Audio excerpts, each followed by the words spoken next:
Mayang Sari sering kena nyinyiran sampai dijuluki pelakor senior.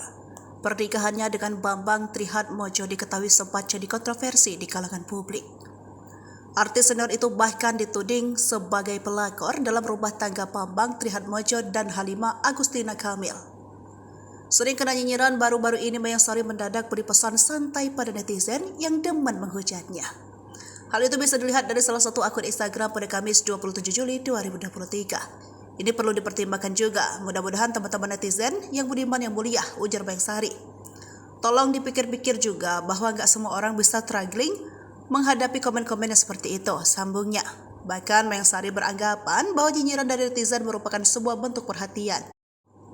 Kalau untuk saya sih, mungkin nggak tahu ya, saya melihatnya sampai sekarang pun sama nggak ngapa-ngapain tapi masih aja.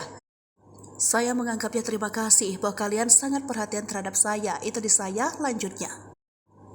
Tak hanya itu, ia juga memberikan sebuah nasihat pada netizen untuk tahu batas saat mengagumi atau ngefans dengan seseorang.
Hai pemirsa Sri Popo TV, jangan lupa komen, like, dan subscribe, serta tonton terus berita-berita terupdate